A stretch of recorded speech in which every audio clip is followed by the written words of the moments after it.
Welcome back to Bruised Not Broken, Life with Glanzmann Thrombasthenia, the podcast where we explore the world of Glanzmann's. For those of you joining us for the first time, Glanzmann Thrombasthenia is an exceptionally rare autosomal recessive platelet disorder characterized by a lack of glycoprotein 2b3a in platelets.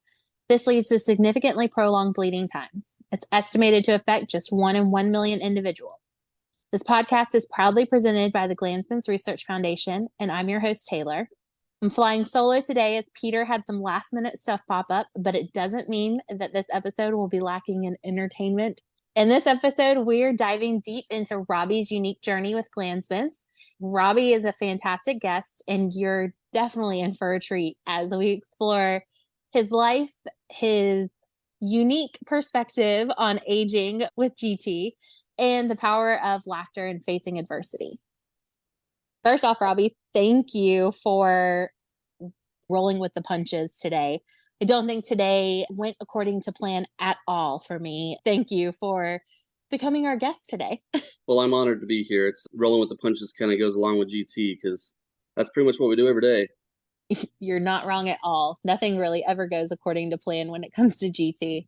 So, for those of our community who don't know who you are, let's start off by getting to know you, Robie, just a bit better. Go ahead and tell us a little bit about yourself. Well, I am 42. I live in Kansas City, and I've had GT all my life. I was diagnosed at 9 months old. I have 2 sons and a wife, and we live in Kansas City. So the diagnosis was kind of interesting because when I was 9 months old, they were putting a boot on my foot, and the nurse was holding me down, and the next day I was black and blue everywhere. And so they did all the tests and found out I had GT. So, 9 months old, I mean, that's extremely young. Obviously, you're not really aware of what's going on. You don't remember being 9 months old. I can imagine that diagnosis, though, had an impact, especially considering, not to call you old or anything, but, you know, wiser than some because you have more experience on this earth. It was different treatment plan back then, wasn't it? I can only imagine how your family felt when they heard that diagnosis. Yeah, what treatment plan? When I was diagnosed, they told my parents that I was the third person they ever saw with it in St. Louis Children's Hospital. They never saw it when I had hip surgery. I'm sure we'll talk about later, but in Kansas City at 37 years old, when I had hip surgery in Kansas City, UMed told me I was the second person that they'd ever treated. I was surprised at that because it's a research hospital and it's pretty big, but to find out that I was only the second one they've ever treated with anything was pretty impressive. I know this because I just happen to know you personally. But for those of you who don't know, our support group in our community has been around for 20 years now. So I grew up with stories of Robie, this kid out in the Midwest who was still running track and still playing all these sports. And like he just was thumbing his nose at GT and every precaution that the doctors were telling him. Everything that I've ever heard, that's kind of your personality. Yeah, it really was. I mean, my whole life has been like an obstacle course. It's like one thing after another, and there's never anything easy. So you just roll with the punches, like we said earlier. But Yeah. like growing up, they were always worried. My grandma was really worried I was going to get hit with my little brother, and of course, it happened many times. I had I had 26 surgeries growing up on my nose. That was for me, it was normal because I'm going to the hospital again and gonna have another surgery because that's just what happens because that was my normal. Growing up, they wouldn't let me officially play football or baseball or any contact sports, so me being competitive, I was like, well, what can I do? What will you allow me to do? And they're like, well, how about run? How about go run cross country or track or something like that? And I'm like, well, there's no ball in that. That's not like fun, but you know what? I'm going to do it the best I can because I don't want to lose and I'm competitive. Yeah. And as I started running and as I started progressing, I started realizing that, I'm really not this good. I'm really not good at this sport. In my freshman year, I wasn't good. I was JV. I wasn't very good at all. They had a pickup race that was for anybody else that wanted to come run and support the people. So, support your team, and then you get to run too. Well, that was the turning point. That was where I had to make a decision. That race, I was dead last. And I remember the last mile or so, you go up this big hill, you circle around, and then you come down the hill to the finish line. I just didn't know what was going on because I was like, man, I've worked so hard. I've trained. I've done everything I can. What is it that I can do to get better? And I remember in that race going up a hill and just falling down because I just couldn't do it anymore. So I started crawling, crawled to the top. I got back up and I'm like, I can keep going. I can finish the race. A little further down the road, 150 meters, I fall down again. And I'm like, man, I'm so close. But no one's out there. I don't see anybody. No one's cheering me on that I know of, that I could see, because it was like out in the middle of nowhere. That's what cross country is. And I get back up and it's like, I gotta finish. I just gotta finish. And I get up and I finally get to run in again. And I come down the hill and I turn the corner to the finish line. My dad is still there cheering. One of my coaches was still there cheering. They knew I wouldn't quit. They knew I would finish the race. And so they cheered me on. And I crossed the line. I remember my dad come up and saying how proud he was that I finished and that I ran great. And I knew I didn't run great. I knew that. But he was so proud of me for overcoming adversities in my life already and Yeah.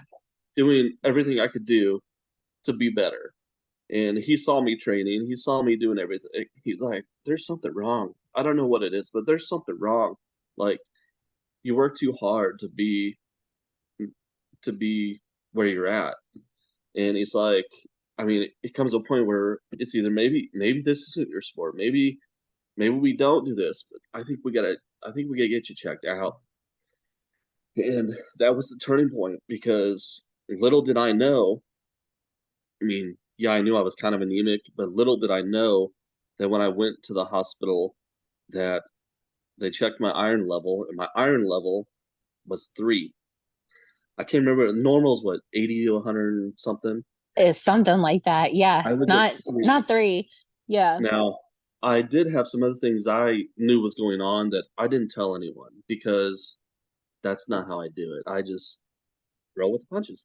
I was passing out. If I stood up too quick, I'd have to hold on to something and I'd black out. You get the fuzzies like a old black and white TV, it'd be Yeah. fuzzies. You feel lightheaded and you're like, oh my God, I'm gonna fall out. And there was multiple times I would go in my room, open the door, fall down on my bed, and wake back up. That was the year I started changing. I started taking iron, and back You then it wasn't easy.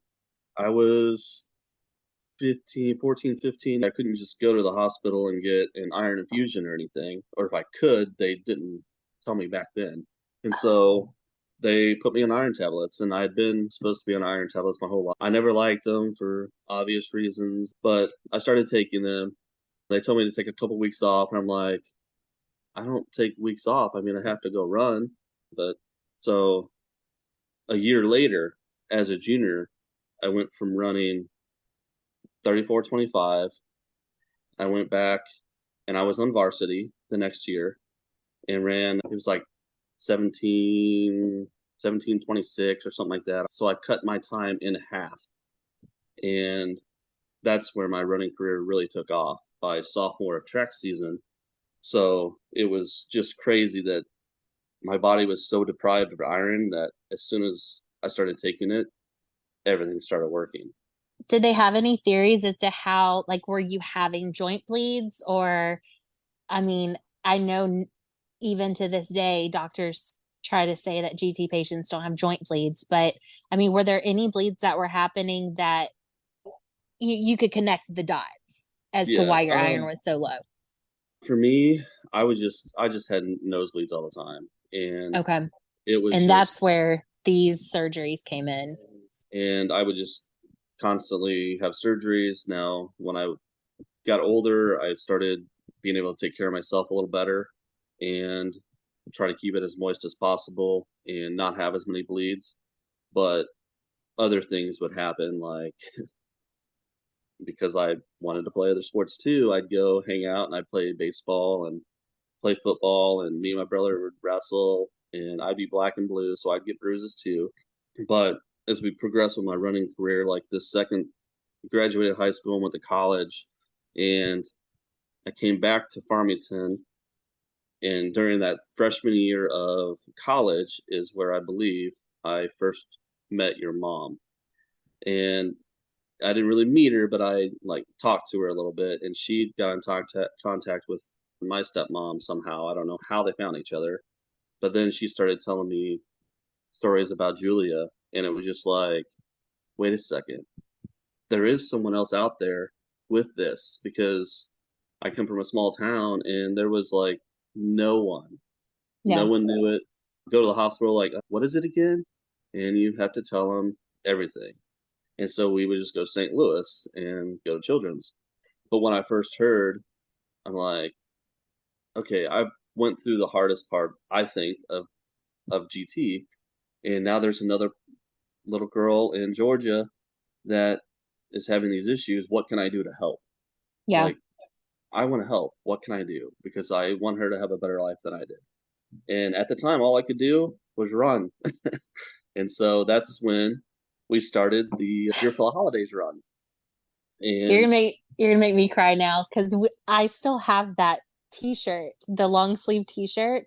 We hmm used to we were the kids who would fight over our parents like t-shirts and sweatshirts to sleep in.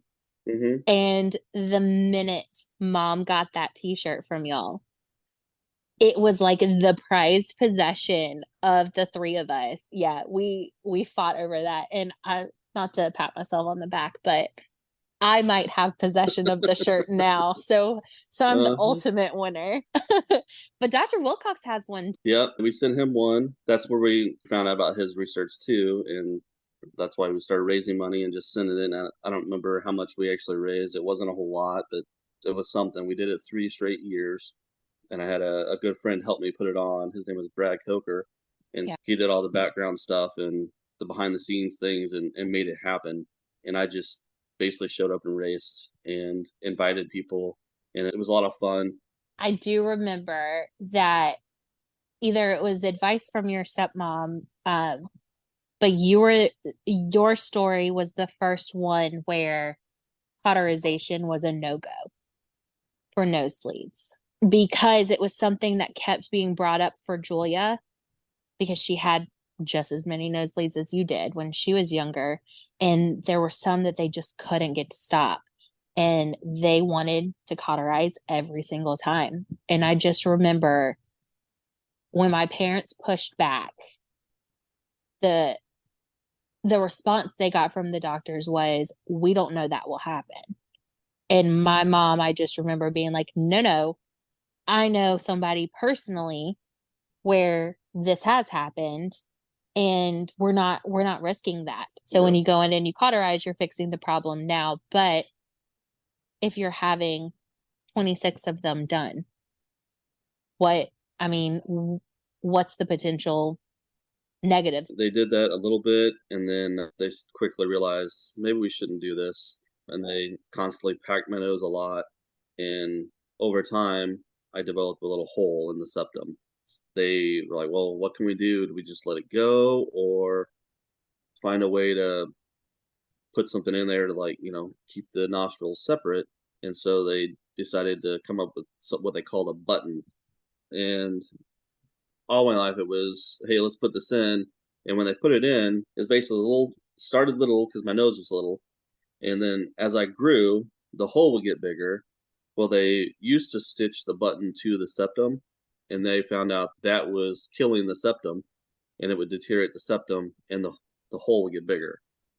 So then they started stitching the button to itself, and it would stay in there better. And the only problem was if my nose was dry and I got hit on it, it would scratch the inside of my nose. Next thing you And know, back to hospital, back to surgery because blood clots would get between them and it would just push the button out of place. I remember one time I had a surgery on a Monday because surgery days were Mondays and Wednesdays. I still remember them. And I'd have them on a Monday. And this one particular time was the only time I really remember getting platelets as a little kid. hmm And this time they ran it long, and so it stuck out my nose. And you can tell right here, I got little creases here. hmm That was from that time when the button stuck out like a half an inch, and it was out for like a week like that to see if it was going to shift again.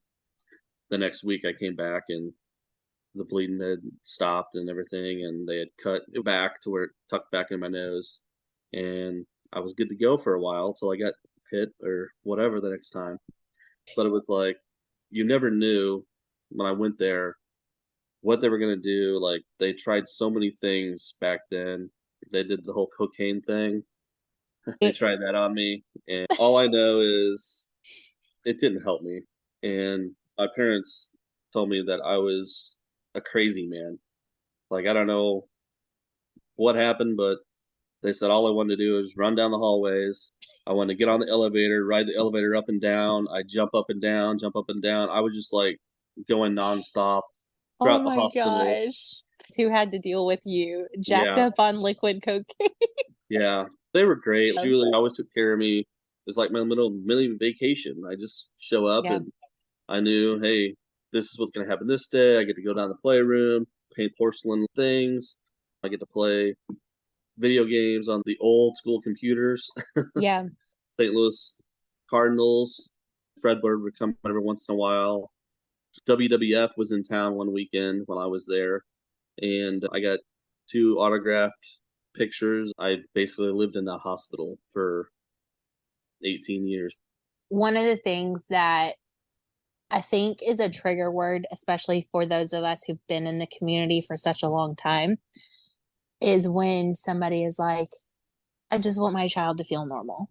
Obviously, that's our trigger word. And I think it's because ultimately nobody's really normal. Like everybody has stuff going on, but just because you have GT doesn't mean that you've never let it hold you back. And I'm not saying that other people do, but I'm saying that you are probably one of the best examples of just giving a big old middle finger to GT your entire life and being like, you know what, I'll deal with the consequences later. I absolutely love that about you. And there's a couple of people in the community who I always call them my redheaded, like the redheaded stepchildren of the group, Mm-hmm. because y'all are the wild kids. You like the doctors will tell you, and you're like, okay, cool. So, do you know how to fix it if I mess it up? Because as you get older, I mean, does it get easier? Or do you just learn how to deal with it better? Well, I'm still learning. It's always been improvise and overcome. You can't let anything defeat you, or you'll live in a bubble. And living in a bubble is no life at all. Life, you got to have fun. You can't just sit back and watch everyone else have fun because that's not healthy either. So that's why I decided to take the bull by the horns and be smart about things. Always Air happen, quotes for everybody who can't see right? him. Uh, it doesn't always happen because it's like, you know what? I know I shouldn't do this, but I really want to. And I'm going to. I'm going to try it. I'll just try just a little bit and just see, right? Just a little bit. We'll just see if it's okay. What's the worst And that could usually the happen? first time, it was not bad. Second time, you're like, oh crap, I probably shouldn't be doing this. Since I've grown older, I don't run anymore, like run. I graduated college, I paid for my college. I was very successful, I feel, especially overcoming GT. It did hinder me running because of the lack of iron or the roller coaster of my hemoglobin. If my hemoglobin numbers were good, then I was a very tough runner. But if they weren't, then I would just fall back to second, third place on the team or whatever. One bad nosebleed, and cross country season was in the winter time, so it was drier. So I did bleed more in the wintertime. Mm-hmm. And once it turned cold, then that's usually when I had my first nosebleed, like tough one of the college career.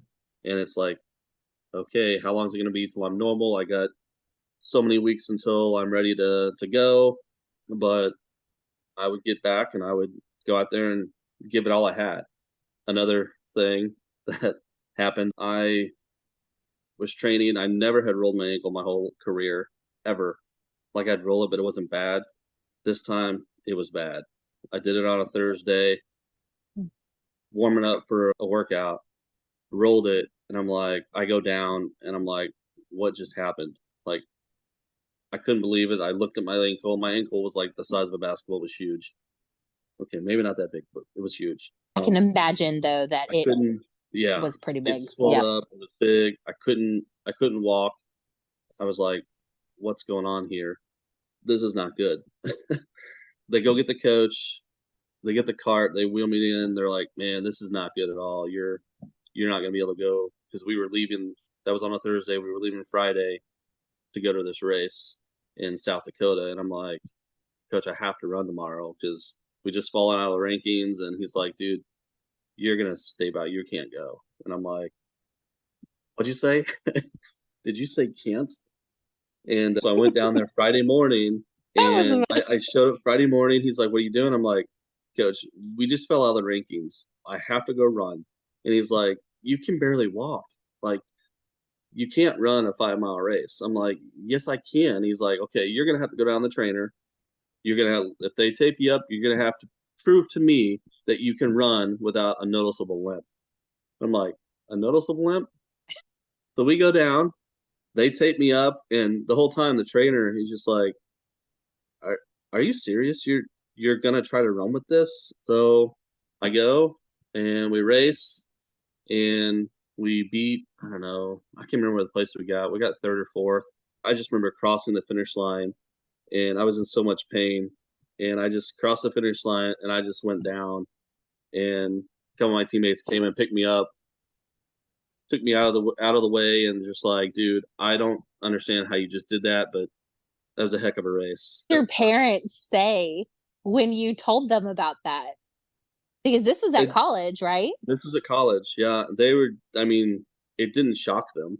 They were like, Yeah. well, Yeah. that sounds like something you do. Um, Are you but it was, okay? Yeah. you okay? Yeah. Well, good race. So, How long um, was the recovery on that? it was a noticeable couple weeks. I mean, I didn't not run. I kept running, just loosened it up, you know.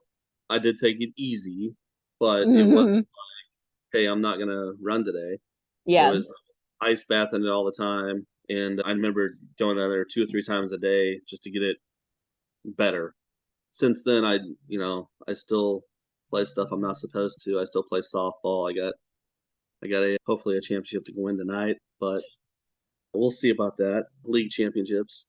But no, I mean, I've had numerous injuries on the ball field. I was gonna say, since, I mean, just in the past couple of years, being your friend on Facebook stresses me out Yeah. because when it's softball season, I think at least once every 2 weeks there's a new injury that you're like, well, did this today. So I've always loved baseball growing up, and I was never allowed to play it. So as soon as I graduated college and I got married, I'm like, can I go play softball? So we had a little church team, and that's what got me started Yeah. in softball. And then it kind of took over my life for a little bit, where I was playing 2 or 3 nights a week, and then playing all weekend, a couple weekends a month. And I mean, that's just out of the blue, you becoming so passionate about sport. yeah, there has been quite a few injuries with it. I started out in the outfield and I broke a rib diving and jumping over a fence. I broke my wrist diving after a ball in the middle of February. As I got older, I started tearing hamstrings and calf muscles. The real injuries started happening. One day in December, I was out at a tournament and took a swing, tried to run out of the box, and I kind of stumbled I didn't fall down, but I knew something happened. I thought it was my back, went to chiropractor for a while. Insurance denied me multiple times for an MRI. I went through physical therapy.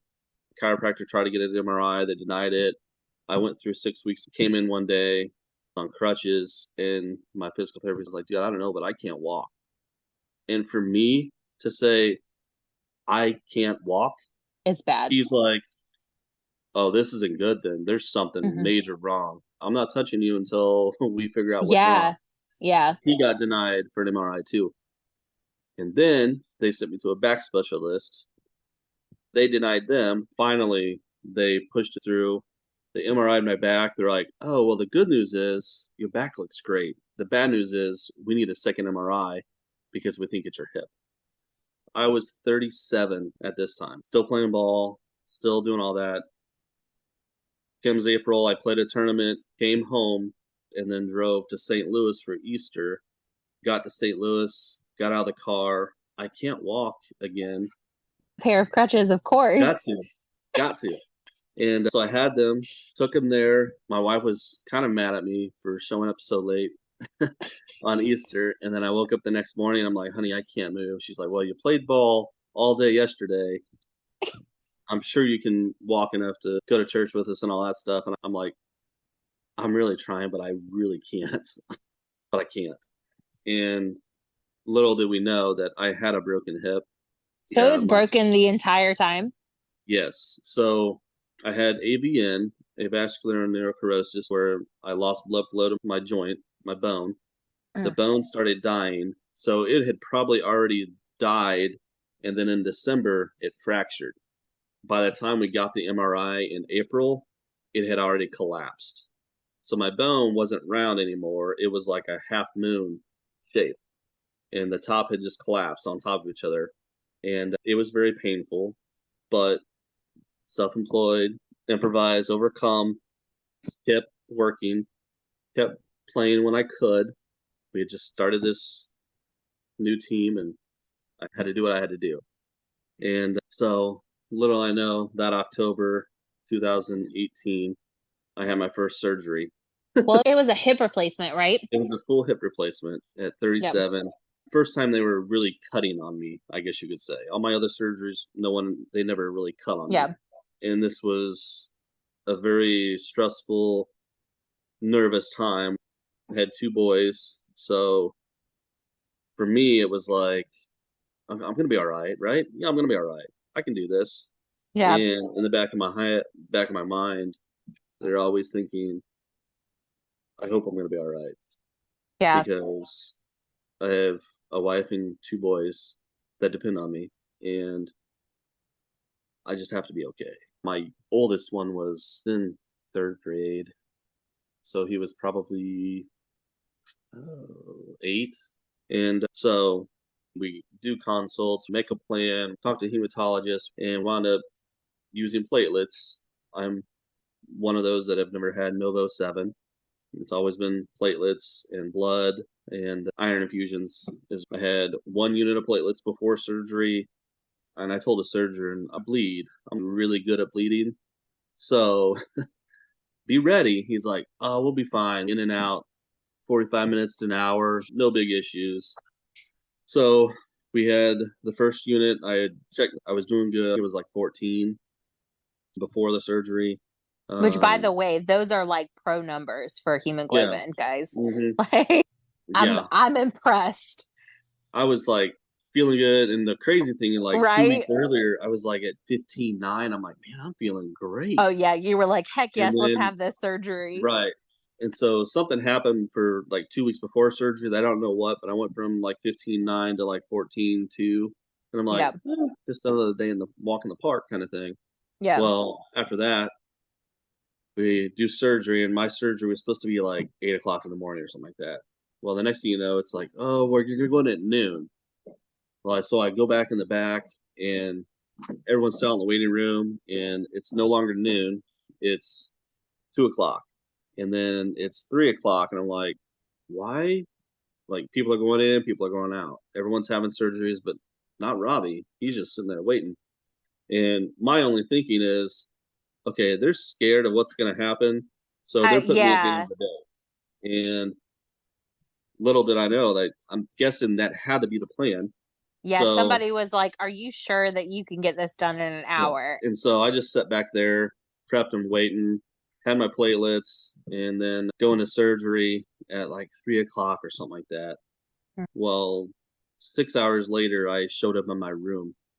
Oh, I Apparently, remember I you was telling in me this. surgery for like, I went from a hemoglobin of 14ish to low eights, and I was still dropping. So if it dropped all the way down to 7, which I was still like, seven's not bad.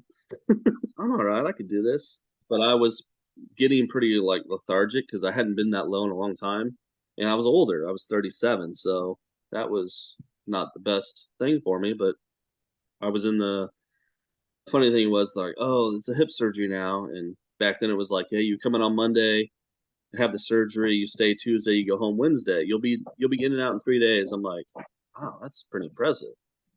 Now it's, hey, you come in, have surgery, and you're out, like Outpatient. today. Yeah. Right. Yeah. So I went in on a Monday, had surgery. I was there Tuesday, Wednesday, Thursday, Friday, Saturday, Sunday, and Monday, and I got to home with Monday. So I was basically there 8 days.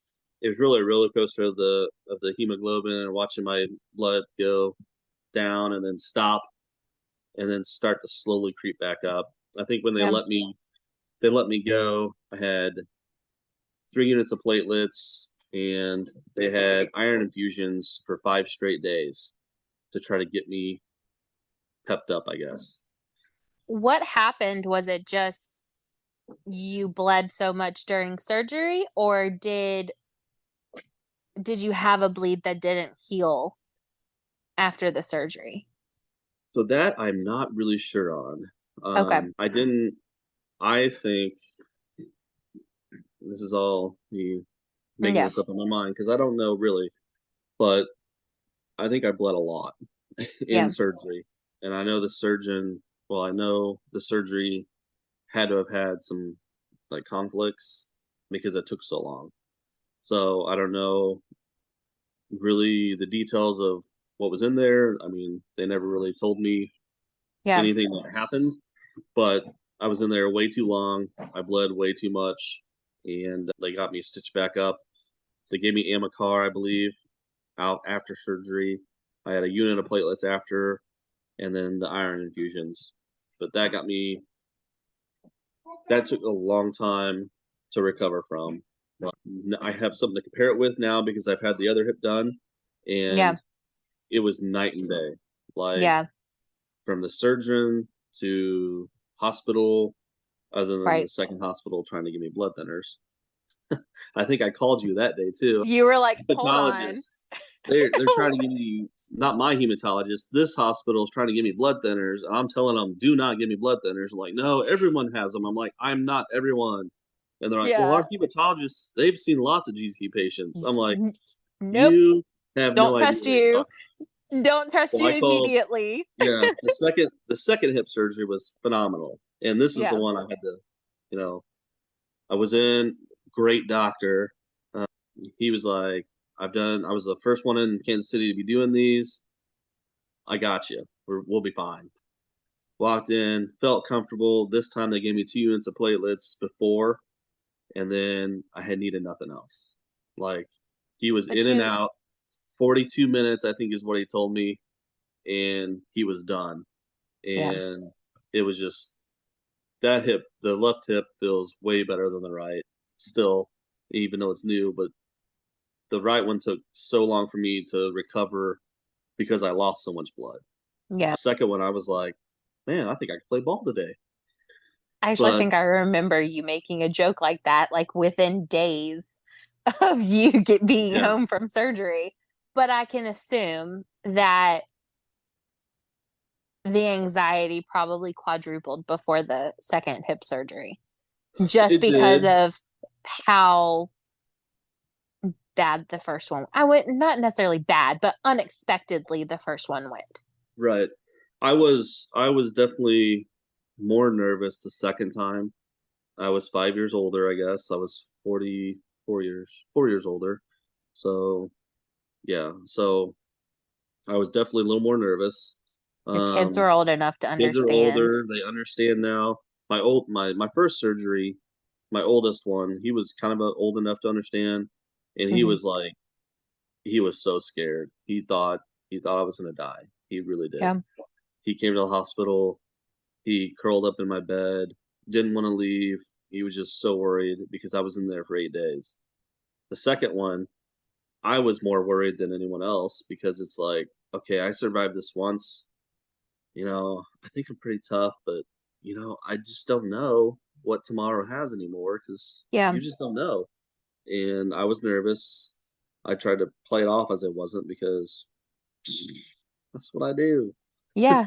I got this. Just No another big day. deal. Yeah. Improvise and overcome.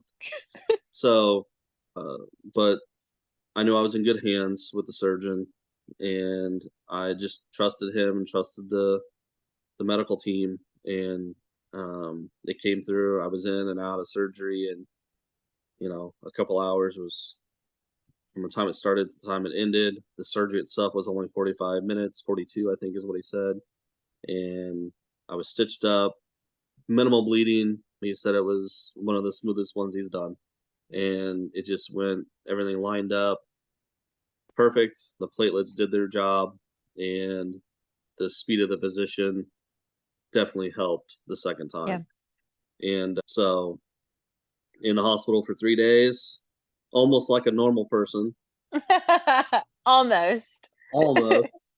You But didn't get blood thinners, so you're not quite normal. right. So the only reason really they held me for the 3 days was because we wanted to make sure they were checking my levels, and we're just going to Yeah. hold you just in case you have any post surgery bleeding, and we don't want to send you home prematurely. But I was great. I was up, and I mean I was walking, but you know I wasn't like running. I had to have a walker and all that fun stuff. So that's kind of that adventure, and since then I've been pretty good on not hurting myself. Other than, the typical take a 100-mile-an-hour softball to the shin. I was about to say, yeah, such malarkey because you have been injured since then. Just Those not are and mine. nothing. Well, so how old were the boys when you first, like, was it something that y'all always talk to them about? Like, hey, dad has this thing. Like, as of right now with my boys, they're 7 and 5. They just know Aunt Julia has a bleeding disorder, and it means we just have to be careful around her. Is that kind of the approach that y'all did, or did you wait until they were a certain age before really talking about it? I don't remember like really sitting down and talking to them about it other than before the surgery. Right. And we talked to my oldest one and told him everything. I mean, he knew I like bruised all the time and all that, but Right. he was still not old enough to really understand all of it.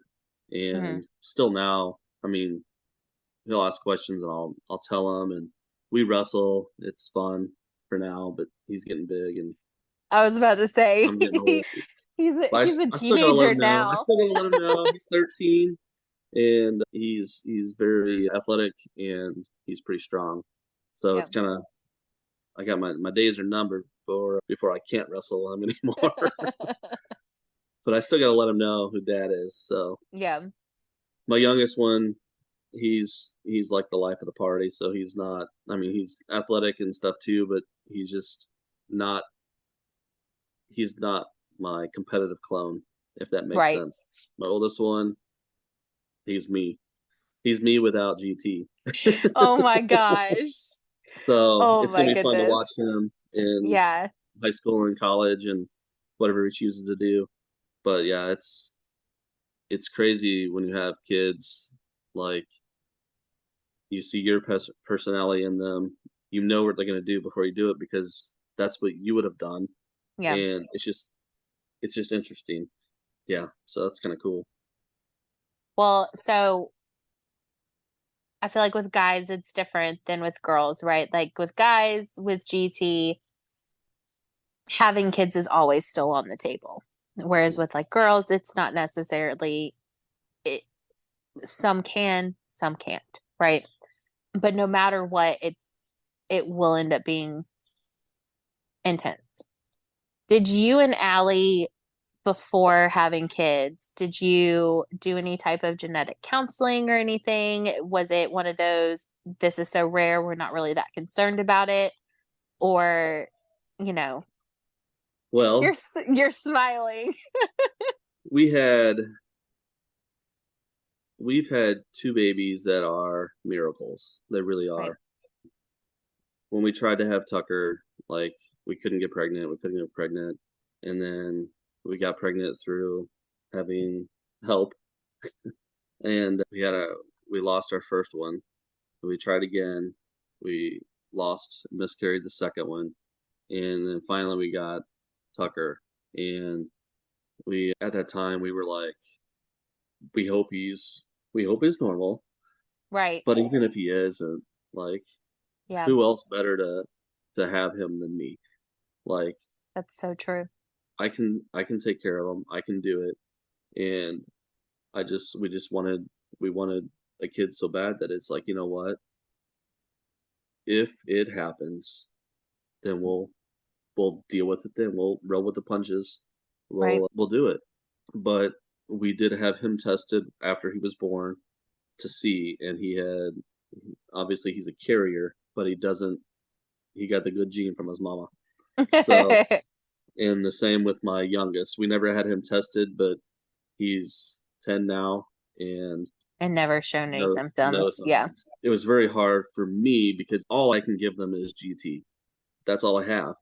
And I just wanted to have a child that could play sports, that could do whatever he wanted to do. And it happened, but it was so scary going through that time because we didn't ever have her tested to see if she was a carrier or anything. We just did it, and he came and didn't find out if he was a boy or a girl. We had names picked out, and we just enjoyed the time. When he came out, we're like, man, looks like a Tucker to me, and Oh, named him right there, and the rest is history. But yeah, it was crazy times from a guy's perspective. Always in the back of your head, hey, what if?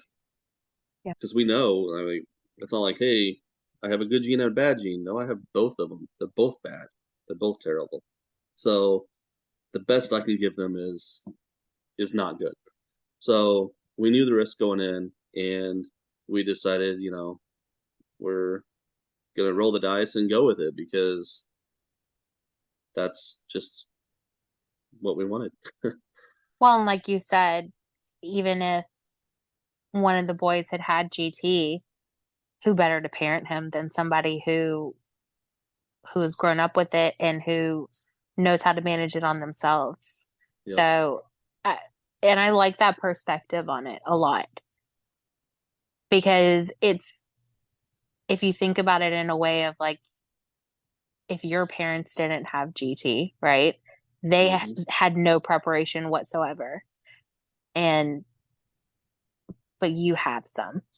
So I like that perspective a lot. And I think that that will sink in with a lot of men dealing with GT because I think men are very hard on themselves when it comes to taking care of their family and having kids and stuff where not that women don't, but you shoulder a lot of the responsibility if something doesn't go right.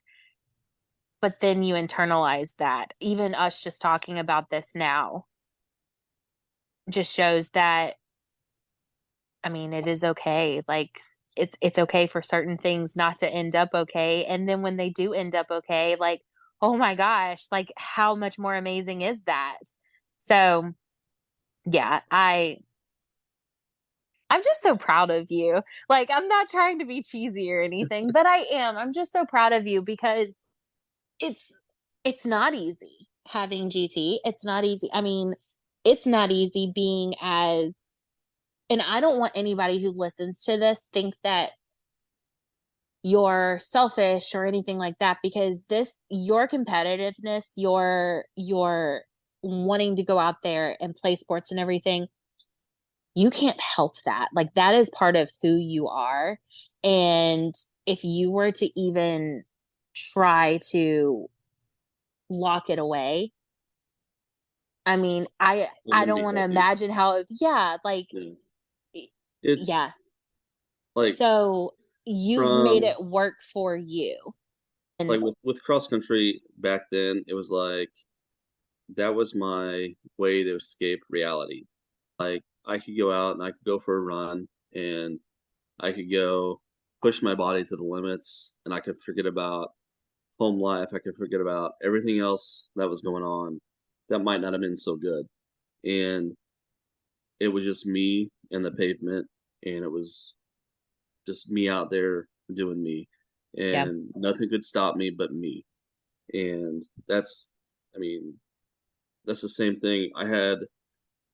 I gained so much of my confidence as a person through sports and being able to, even though when I was failing at sports, it was like I'm still gaining confidence because I know I'm putting the work in and Hmm.